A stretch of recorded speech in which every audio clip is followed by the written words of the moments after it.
ইফালে সাংসদ অজিত ভূঞাৰ বিৰুদ্ধে সৰব এআইইউডিএফ। এআইইউডিএফৰ সমৰ্থনত সাংসদ হৈছিল অজিত ভূঞা। এআইইউডিএফৰ ভোট নাপাব বুলি এজেপিত যোগদান কৰিছে অজিত ভূঞাই। এআইইউডিএফৰ ভোটেৰে সাংসদ হোৱা ভূঞাক সাংসদ পদ ত্যাগৰ দাবী উত্থাপন কৰিছে এআইইউডিএফে আৰু অজিত ভূঞাক তীব্ৰ কটাক্ষ এআইইউডিএফৰ। আমি এইটো যাব খোজা নাই, আজি আমি ৰাজ্য সভাতে কনফাইন হ'ব বিচাৰিছো। অজিত ভূঞা আমাৰ সকলোৰে সমৰ্থন লৈছিল, অলৰেডি আমাৰ হাবিব ৰফিক কৈছে। তাৰ পিছত তেখেতে নিৰ্বাচনৰ পিছৰ পৰা আমাৰ ভোট লৈ নিৰ্বাচিত হৈ আমাৰ বিৰুদ্ধে তেতিয়া বিভিন্ন মতামত কৰিছিল।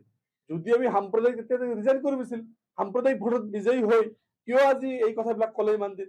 আৰু তেখেতৰ নামত যিমানখিনি মানে কৰাপশ্যনৰ চাৰ্জ আছে, সেইজন স্পষ্টভাৱে গম পাইছে যে এইবাৰ ইউডিএফৰ সমৰ্থন তেখেতে নাপায়।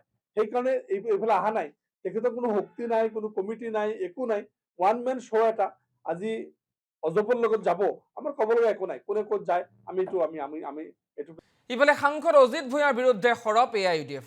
এআইইউডিএফৰ সমৰ্থনত সাংসদ হৈছিল অজিত ভূঞা। এআইইউডিএফৰ ভোট নাপাব বুলি এজেপিত যোগদান কৰিছে অজিত ভূঞাই। এআইইউডিএফৰ ভোটেৰে সাংসদ হোৱা ভূঞাক সাংসদ পদ ত্যাগৰ দাবী উত্থাপন কৰিছে এআইইউডিএফে আৰু অজিত ভূঞাক তীব্ৰ কটাক্ষ এআইইউডিএফৰ। আমি এইটো যাব খোজা নাই, আজি আমি ৰাজ্য সভাতে কনফাইন হ'ব বিচাৰিছো।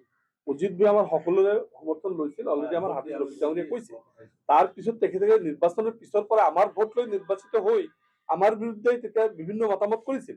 যদি আমি সাম্প্ৰদায়িক তেতিয়া ৰিজাইন কৰিছিল, সাম্প্ৰদায়িক ভোটত বিজয়ী হৈ কিয় আজি এই কথাবিলাক ক'লে ইমান দিন?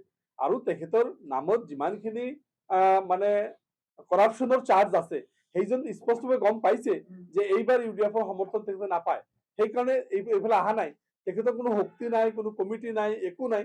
ওৱান মেন শ্ব' এটা আজি অজপৰ লগত যাব, আমাৰ ক'ব লগা একো নাই। কোনে ক'ত যায় আমি এইটো। ইফালে সাংসদ অজিত ভূঞাৰ বিৰুদ্ধে সৰব এআইইউডিএফ। এআইইউডিএফৰ সমৰ্থনত সাংসদ হৈছিল অজিত ভূঞা। এআইইউডিএফৰ ভোট নাপাব বুলি এজেপিত যোগদান কৰিছে অজিত ভূঞাই। এআইইউডিএফৰ ভোটেৰে সাংসদ হোৱা ভূঞাক সাংসদ পদ ত্যাগৰ দাবী উত্থাপন কৰিছে এআইইউডিএফে আৰু অজিত ভূঞাক তীব্ৰ কটাক্ষ এআইইউডিএফৰ। আমি এইটো যাব খোজা নাই, আজি আমি ৰাজ্য সভাতে কনফাইন হ'ব বিচাৰিছো।